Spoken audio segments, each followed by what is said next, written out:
The VLGA has put together a council or professional development program that not only aligns with the Victorian Government's mandatory guidelines, but does so in a cost-effective and time-efficient way. The series of learning intensives planned for later in the year allow councils to partner with their neighbouring councils to deliver core training. All modules are covered in 6 half-day sessions, and because the learning is shared with other councils, the costs are significantly reduced. The VLGA also offers bespoke training and can customise a program that responds directly to the unique professional development needs of your council. No matter your preferred method of delivery, the VLGA Councillor Professional Development Program will increase councillor confidence and competence. To find out more, email vlga@vlga.org.au.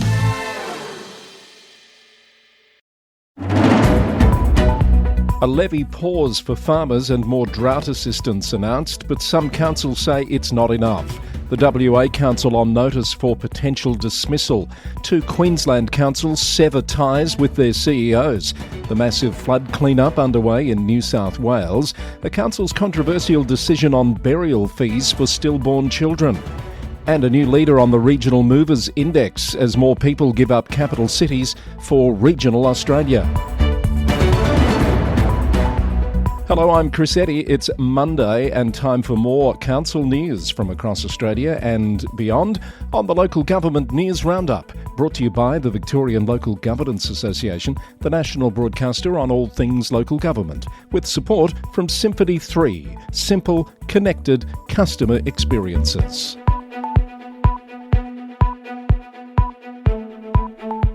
Let's begin with our Victorian roundup, and the state government has announced a temporary pause on its controversial emergency services levy for farmers, while also pledging $37.7 million in additional drought funding support. Farming groups have welcomed the pause and the extra assistance, but they argue the levy needs to be permanently scrapped rather than just temporarily suspended. The response from councils to the news has been mixed. Greater Shepparton City Council called it a win for primary producers and welcomed the appointment of its Mayor Shane Sarley to a new drought response task force. Councillor Sarley will also represent the interests of regional cities Victoria on the task force, and has called an extraordinary RCV Mayors meeting this week to discuss shared priorities ahead of the task force's first meeting. Corangamite Shire Mayor Kate Macon is the only other local government representative on the task force in her capacity as Deputy Chair of Rural Councils Victoria.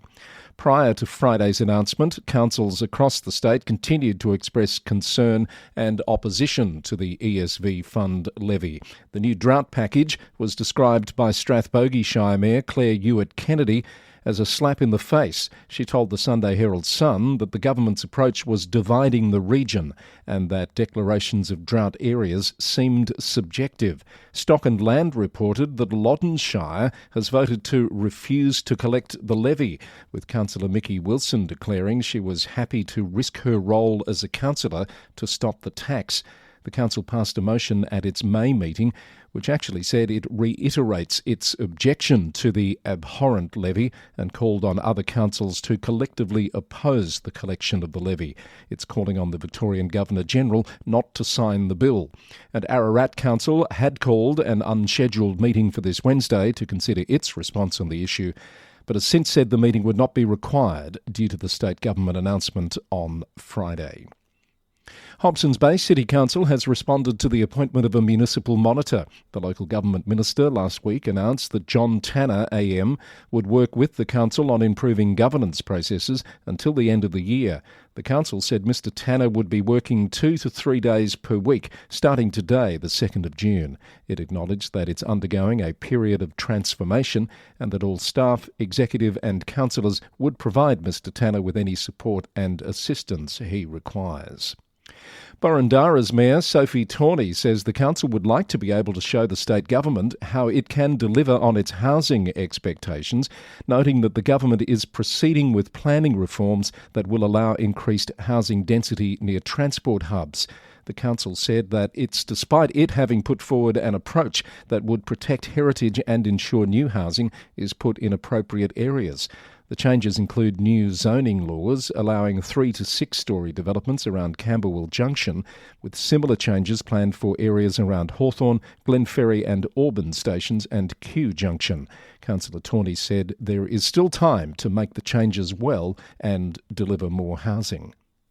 Let's look at some stories in the media. The Star Weekly reports on concerns in Hume City Council about wildlife road strikes, with over 1,000 kangaroo vehicle collisions reported in 2023. Sunbury, Mickleham and Greenvale were the most affected areas due to rapid urbanisation encroaching on wildlife habitats. The council has made recommendations to a state parliament inquiry, including establishing a centralised wildlife database. Local residents have resorted to putting up their own warning signs due to what they see as a lack of government action. Bellarine MP Alison Marchant is pushing the City of Greater Geelong to reinstate a $1.1 million funding commitment for the Port Arlington Recreation Reserve upgrades, which was originally pledged alongside the Victorian Government's $3.15 million contribution. The Bellarine Times reported that the council withdrew its funding in 2023 due to financial constraints impacting key project elements. Upgrades have proceeded with separate state and federal funding, but local sports clubs are said to be concerned about facility limitations without the council's funding contribution. Hume City Council has rejected a $60 million private development proposal to build a hotel and office block in Broadmeadows. Sunbury Life reported that there were concerns about the council having to underwrite rental income. The promise of jobs to help make up for the loss of the Ford factory in 2016 wasn't enough to sway enough councillors, and the proposal was voted down by 6 votes to 5. Greater Geelong has become Australia's most popular destination for people relocating from capital cities, according to the latest Regional Movers Index. The city recorded a 9.3% share of total net internal migration in the 12 months to March and was one of 2 Victorian LGAs to make the top 5, the other being Moorabool at number 4. Sunshine Coast fell to second place after 2 years at the top. The index shows the trend of people moving from metropolitan to regional areas continuing to grow, with regional Victoria capturing 34% of total net inflows into regional Australia during the March 2025 quarter. Some Monday morning council briefs. Melton City Council has welcomed the announcement of the site for a new $55 million Melton TAFE campus at Cobblebank. The campus will be operated by Kangan Institute and is scheduled to open in 2028. Mornington Peninsula Shire is expanding smoke-free zones at beaches and sporting reserves. New signage is being installed at 13 sporting reserves and more beaches to create healthier spaces for families and children. The move has the support of Peninsula Health and coincides with World No Tobacco Day. Hume City Council's Home Energy Upgrades program, which helps residents switch to energy-efficient appliances and reduce energy costs, has won a national award for excellence. It took out the leading Energy Management Government Program Award at the Energy Efficiency Council Awards last week. And Surf Coast Shire has drafted a new single-use items and packaging policy aimed at phasing out single-use items across council facilities and events over the next 5 years. The policy aligns with state government plastics bans and includes provisions for exemptions. It's open for community feedback before coming back to the council for consideration in October. It's the Local Government News Roundup for Monday the 2nd of June, and coming up on Friday, the first in-person networking event for the VLGA's new Young Councillor Network. If you're a young councillor wanting to connect with other like-minded people in the sector, this group is for you. The network is open to all Victorian councillors aged 40 years and under. To register for the network, visit the VLGA website. Registration is free for councillors aged 40 and under from VLGA member councils. The Local Government News Roundup is brought to you by the Victorian Local Governance Association with support from Symphony 3, simple, connected customer experiences. Heading our New South Wales report today, The Guardian is reporting on the efforts of councils and agencies who are responding to devastating floods which have dumped a year's worth of landfill waste in just 1 month. Authorities have implemented a coordinated waste management plan involving temporary transfer stations and large-scale sorting operations to handle an estimated 60,000 tonnes of flood-generated waste. The clean-up effort prioritises removing waterlogged debris from residential areas to protect public health and mental well-being, while also dealing with challenges such as animal carcass disposal and significant amounts of flood-deposited silt and mud. Last week, Mid-Coast Council said more than 1,600 rapid damage assessments had been undertaken and hundreds of buildings had been declared uninhabitable. It had engaged a fleet of over 50 private trucks and other plant to help remove waste which has been accumulating on curbsides. Port Macquarie Hastings Mayor Adam Roberts has praised the multi-level response to the flood disaster. The council was prioritising the removal of resident flood-damaged waste and conducting assessments of the road network last week, and a recovery centre was operating in the municipality until yesterday. Mayor Roberts joined the New South Wales Premier and other council and government representatives at a meeting at Kempsey Shire Council last week to advocate for regional needs and priorities. Lismore Council is one of those still dealing with earlier flood events. It's now investigating a suitable site to develop a new landfill disposal facility, aiming to relocate its landfill operations by 2030. The council's current landfill is closed after sustaining damage during natural disaster events in 2022. Its waste is currently being transported to Queensland for disposal at a significant cost. The current landfill is being restored, but will only provide limited capacity when reopened, and it's expected to reach full capacity by around the end of the decade. Investigations for a new landfill will consider the potential for a regional facility that could also serve other Northern Rivers councils. The City of Newcastle is seeking community feedback on an application from environmental activist group Rising Tide to use Richardson Park and Camp Shortland for a People's Blockade event later this year. The event in November-December includes plans for camping, live performances and temporary structures. The proposal will be reviewed by the council following the public consultation period, but Lord Mayor Ross Kerridge said it was important for the community to have a say on the event, noting that there are strong views about the group and its associated protest activities.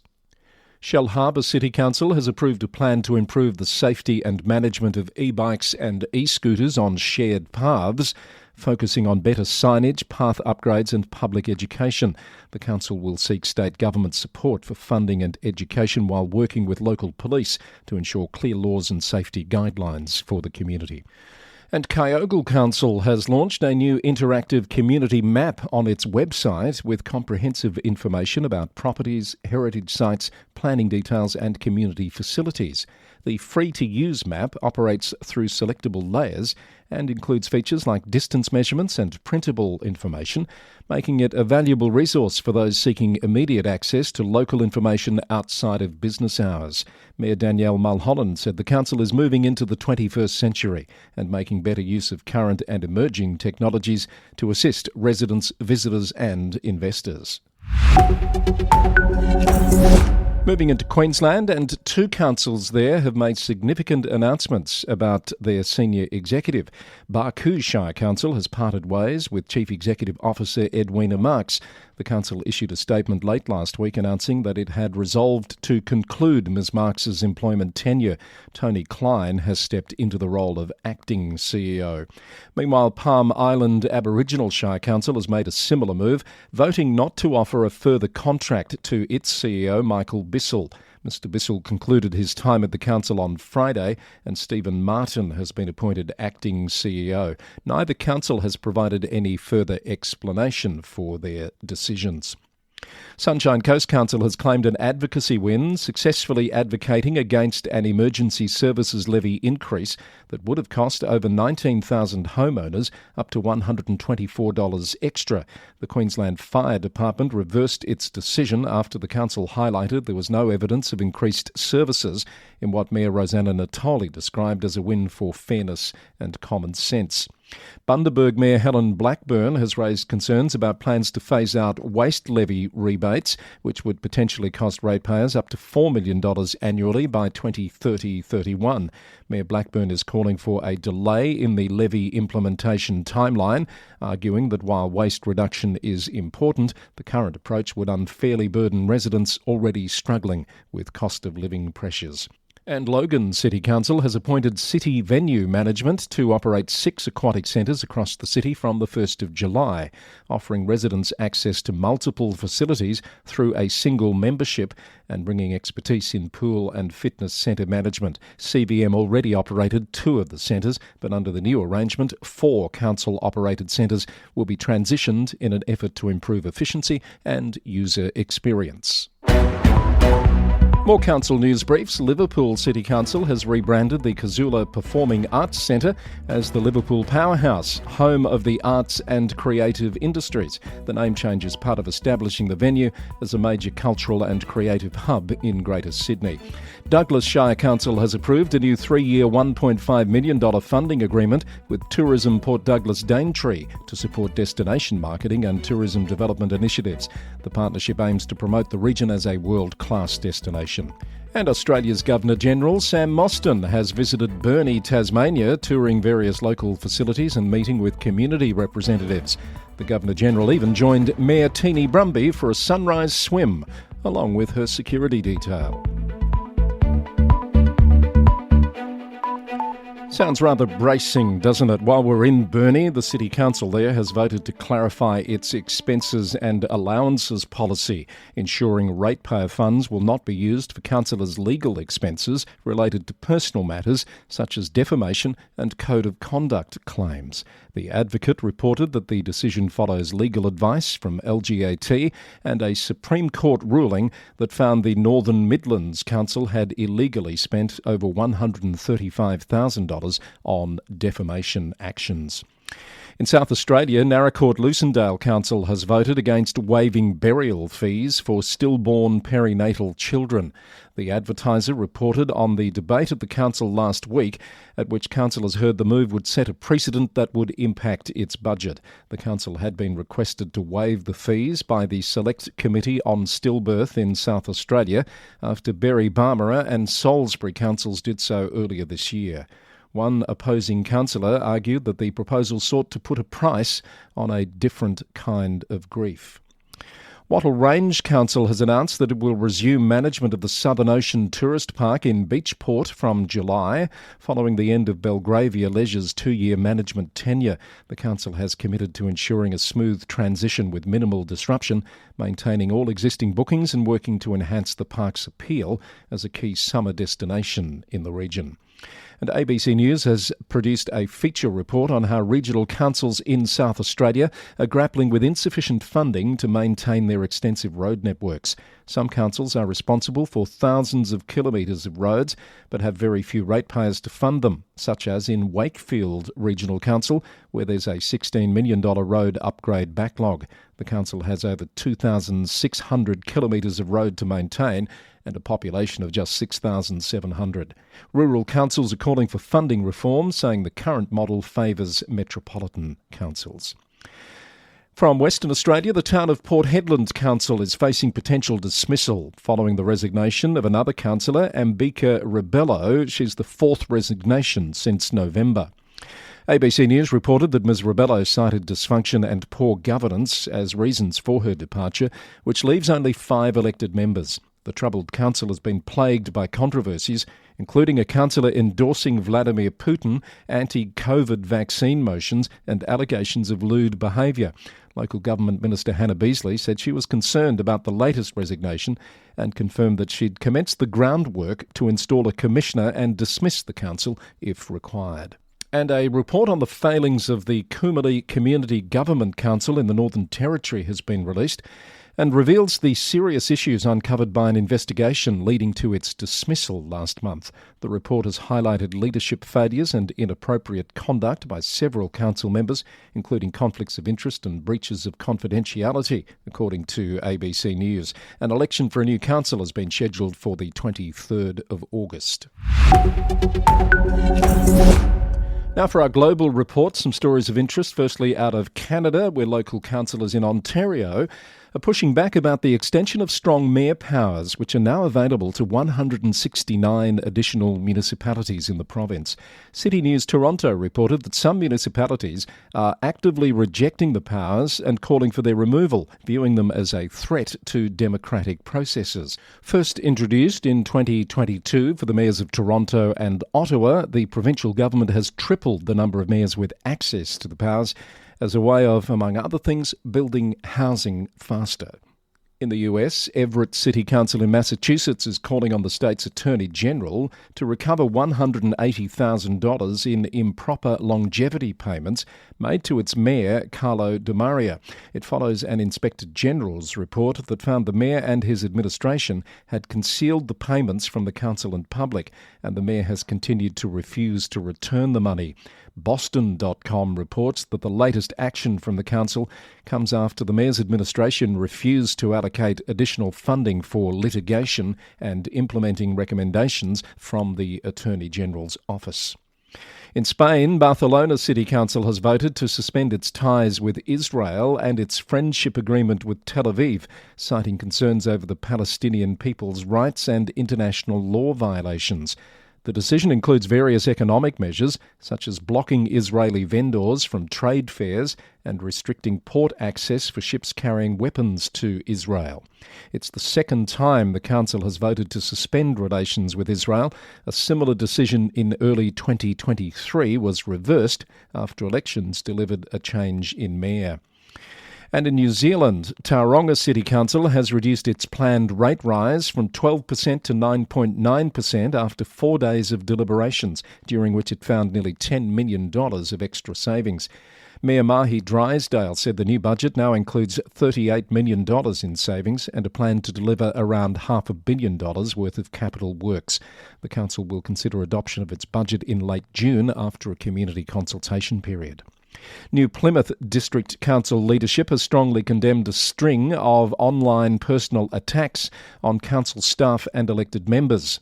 The Post reported on a particularly concerning recent incident where a council project manager's personal details were posted online by the New Plymouth Ratepayers Action Group. Council Chief Executive Gareth Green said the attacks were disgusting and appealed for the post to be removed without success. Mayor Neil Holdham has described the behaviour as unacceptable. A recent poll showed that nearly two-thirds of New Zealand mayors and chief executives have faced aggressive behaviour online, while 74% have experienced it during public meetings. And we finish up today in the UK, where North Lincolnshire Council has rejected proposals for a unitary super council as part of local government reorganisation. It says there's a clear lack of support from residents, stakeholders and town and parish councils. Council leader, Councillor Rob Waltham, said maintaining local control would protect important initiatives like free car parking, the Imagination Library Scheme and support for the steel industry, noting that the council is already one of the highest performing in the country. And BBC News has reported on a new campaign by Cumberland Council to address the increasing abuse of council workers.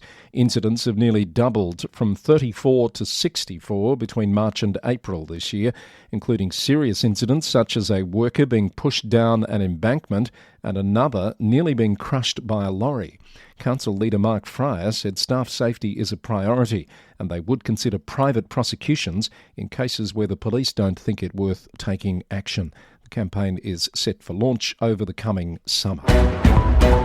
And that's your Monday edition of the Local Government News Roundup, edition number 459, recorded on the morning of Monday, the 2nd of June 2025. The podcast is brought to you by the Victorian Local Governance Association, the national broadcaster on all things local government, with support from Symphony 3, simple, connected customer experiences. You can find out more information about any of the stories you've heard in today's edition by heading to lgnewsroundup.com. There you'll find a transcript and story links. The Local Government News Roundup is recorded in the city of Greater Geelong, Victoria, on the land of the Wadawurrung people of the Kulin Nation. Until our next edition on Wednesday, thanks for listening and bye for now.